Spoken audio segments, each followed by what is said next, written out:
Hello friends, मैं सी पुनीत आपका स्वागत करता हूं आपके अपने यूट्यूब चैनल पर। दोस्तों, आज की वीडियो आपके लिए काफी इंपॉर्टेंट है। जीएसटी में एक न्यू जजमेंट आया है। ये अपने आप में एक यूनिक जजमेंट है, इसलिए इस वीडियो को आपको शेयर भी करना है। इसका बेनिफिट सभी को मिलेगा। देखिए, अपने आप में एक यूनिक और सबसे बड़ा केस लो है यहाँ पर है।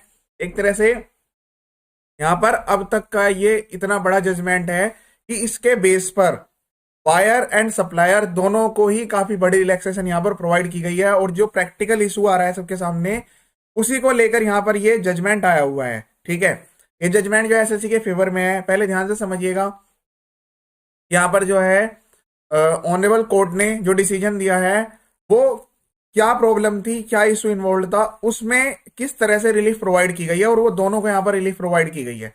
ठीक है, तो यहाँ पर जो है चैलेंज किया गया है एक ऑर्डर जो कि इस पर्टिकुलर डेट को 10 अक्टूबर 2023 को पास किया गया था। और यहाँ पर जो प्रॉपर ऑफिसर है उन्होंने, अब ध्यान से समझिए क्या प्रॉब्लम यहाँ पर थी। और ये आपके इसमें सभी केस कवर हो जाएंगे, 17, 18, 18, 19, 19, 20 के ज्यादातर नोटिस में ये वाली प्रॉब्लम आ रही है। ठीक है, क्या नोटिस में प्रॉब्लम आ रही है मैं बताता हूं आपको। यहाँ पर क्या हुआ कि जो अथॉरिटी है उन्होंने जो है आईटीसी को ब्लॉक कर दिया एक पर्टिकुलर वैल्यू से, 53,61,832। यहाँ पर ये मत समझिएगा कि आईटीसी ब्लॉक से रिलेटेड है तो आप वीडियो को स्किप कर सकते हैं। वीडियो को स्किप मत करिएगा, इसमें आपके लिए एक पॉइंट निकल के आएगा अभी, जो कि काफी बड़ा पॉइंट है। ठीक है, रूल 86 ए में अपनी पावर को यूज करते हुए एसएससी ने आईटीसी को ब्लॉक कर दिया। अब ये आईटीसी जो ब्लॉक किया गया है इसका रीजन प्रॉपर दिया गया है। और क्या दिया है, रेस्पोंडेंट 3, मतलब यहाँ पर डिपार्टमेंट को, यहाँ पर रेस्पोंडेंट है डिपार्टमेंट, पेटिशनर जो है एप्लीकेशन फाइल करने वाले हैं जिनकी आईटीसी ब्लॉक हुई है और जिसकी वजह से ब्लॉक हुई है। अब वो भी समझिएगा, the only reason to block ITC is the satisfaction recorded by the respondent that said ITC was not genuine. बताइए, ये आईटीसी को ये बोल दिया कि जेन्युइन नहीं है। क्यों? क्योंकि जो सप्लायर है, मतलब जो पेटिशनर है जिसने ये गुड्स या सर्विस बाय किए थे पर्टिकुलर एक डीलर से, वो फाउंड नहीं पाया, मतलब वो पाया नहीं गया अपने एग्जिस्टिंग बिजनेस एड्रेस पर।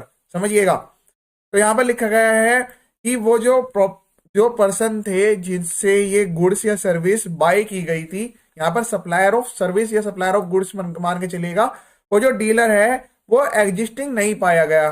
ठीक है, non existent at disclose place of business at district Hapur. तो ये कहा गया है कि गाजियाबाद की एक पार्टी ने पर्टिकुलर किसी पर्सन से जो कि डिस्ट्रिक्ट हापुड़ में है उनसे गुड्स या सर्विस बाय किए, और उस उनका जो आईटीसी है, मतलब पेटिशनर का जो आईटीसी है वो इसलिए ब्लॉक कर दिया कि जिससे वो उन्होंने बाय किया था वो एग्जिस्टेंट नहीं पाया गया। अब देखिए, यहां पर आपके लिए पॉइंट निकल के आएगा।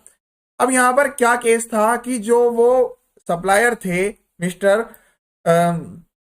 उन्होंने जो है अपने जीएसटी में एड्रेस को अपडेट करने के लिए अप्लाई किया हुआ था। देखिए, ये प्रैक्टिकल इशू निकल के आ रहा है। कोई ऐसा पर्सन है जो कि अपने जीएसटी रजिस्ट्रेशन को अपडेट कर रहा है और उसकी जो एप्लीकेशन है वो अगर होल्ड कर दी जाती है या रिजेक्ट कर दी जाती है या अभी तक वो अप्रूव ही नहीं हुई है, तो इस बेस पे जो बायर है उसकी क्या गलती है। यहां पर ये पॉइंट लिखा गया कि देखिए, यहां पर जो है एनेक्जर 7 में रिट पेटिशन के अंडर में ये क्लियरली इंडिकेट किया गया कि एमएस ये this firm had applied for amendment of core field. उन्होंने अपने बिजनेस एड्रेस को अपडेट कराने के लिए एप्लीकेशन फाइल की, including I to place from business. इन्होंने चेंज कर लिया कि हम जो है हपुड़ से अपना जो बिजनेस है वो गाजियाबाद में ट्रांसफर कर रहे हैं। ठीक है, जो चेंज है वो अप्लाइड हुआ 6 अक्टूबर से, 4 days prior to the impugned communication. 4 दिन पहले ही जो है वो अपडेट हो चुका है। On 31 October 2023 GSTN recorded the change. लेकिन वो जो उन्होंने अप्लाई किया, मतलब जिस दिन उन्होंने ये कम्युनिकेट किया कि सर ये फर्म जो है हापुड़ में एग्जिस्टिंग नहीं है, उससे 4 दिन पहले उन्होंने अप्लाई किया। लेकिन जो चेंज है, अब चेंज होने में तो 30 दिन का टाइम लिमिट होता है। अब जीएसटी पोर्टल पर वो जो चेंज हुआ वो 31 अक्टूबर को हुआ और ये कम्युनिकेशन किया गया कि जो चेंज है एड्रेस का, प्रिंसिपल प्लेस ऑफ बिजनेस का this. At present it does not appear for reason of time consuming processing the application. ये टाइम कंज्यूमिंग प्रोसेसिंग है क्योंकि इसमें ऐसा तो है नहीं कि हाथ के हाथ ही अपडेट हो जाता है। The change of address this may not been known to the respondent. तो जब उस रेस्पोंडेंट, अब यहाँ पर रेस्पोंडेंट कौन आ रहे हैं कि जिन्होंने वो आईटीसी ब्लॉक किया है। ठीक है, respondent number 3 when he pass the order 10 अक्टूबर, जब एक पर्सन ने अपने एड्रेस को अप्लाई करा हुआ है, तो फिर बिना किसी जानकारी के प्रॉपर ऑफिसर ने एक किसी पर्सन के अगेंस्ट में ऑर्डर पास कर दिया, उनका आईटीसी ब्लॉक कर दिया। ऐसा कई केस में हुआ है मेरे पास, ऐसे काफी सारे इसी टाइप के नोटिस भी देखने को मिले हैं, जिसमें ये प्रॉब्लम आई है कि सर हमारा जो जिससे हमने गुड्स या सर्विस बाय किए थे, उनका रजिस्ट्रेशन बैकडेट से कैंसिल्ड है, या फिर वो ये बताया गया है कि ये बिजनेस एग्जिस्ट ही नहीं करता है। तो देखिए, जेन्युइन प्रॉब्लम भी हो सकती है, जेन्युइन रीजन भी उसका हो सकता है। ऐसा कुछ नहीं है कि आपको आईटीसी का बेनिफिट नहीं मिलेगा, ठीक है। इन view of the such facts, since the order dated this is wholly ex parte, no useful purpose would be served in keeping the present petition pending or calling for counter affidavit at this stage.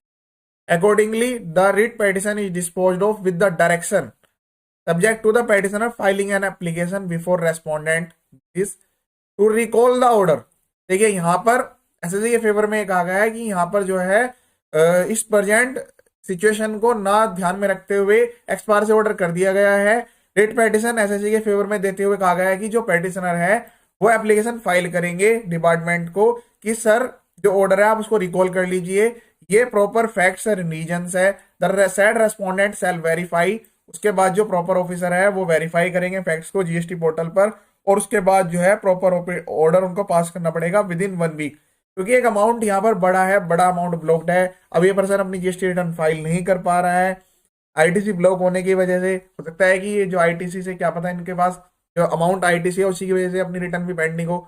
और ऐसे situation में क्या होता है कि जो business है, business करने में भी प्रॉब्लम आ जाती है कि एक प्रॉपर पर्सन को जो कि टैक्स पेयर है, प्रॉपर सब कुछ जेन्युइन काम कर रहा है, उसको जीएसटी में नोटिस आ जाते हैं, तो उनको एक प्रॉब्लम हो जाती है कि वो अपने बिजनेस पे ध्यान दे। मतलब बिजनेस वो जो उनका बिजनेस है वो एक तरह से अफेक्ट हो जाता है नोटिस की वजह से भी, ठीक है। तो इसीलिए यहाँ पर कहा है कि आप बस 1 वीक के अंदर अंदर जो है फटाफट से इनका जो है ये चेक कीजिए और जो आईटीसी है वो अनब्लॉक कर दीजिए। तो अब नाम में एक यूनिक जजमेंट है, इसकी जो कॉपी है वो ऑनरेबल कोर्ट की वेबसाइट से आप डायरेक्ट डाउनलोड कर सकते हैं, और यहाँ पर रेफर करके अपने जो भी नोटिस है इस केस को जरूर मेंशन कीजिएगा कि सर ये जो है एसएससी के फेवर में आया गया है, और आप वेरीफाई कीजिए।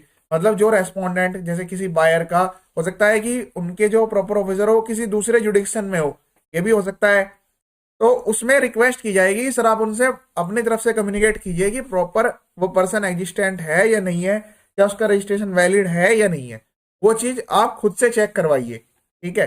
तो इस जजमेंट की के लिए जो है वीडियो को शेयर जरूर कीजिएगा। इसी टाइप के काफी सारे जजमेंट मेरे यूट्यूब चैनल पर अवेलेबल है, आप यूट्यूब पर या फिर गूगल पर सर्च करेंगे ये पुनीत जैन के नाम से चैनल मिलेगा, प्लेलिस्ट में जाकर आप स्पेसिफिक वीडियो देख सकते हैं। हालांकि basic updates, filing process, registration सब कुछ यहाँ पर अपलोडेड है। चैनल का जो पर्पज है फुल्ली एजुकेशनल है।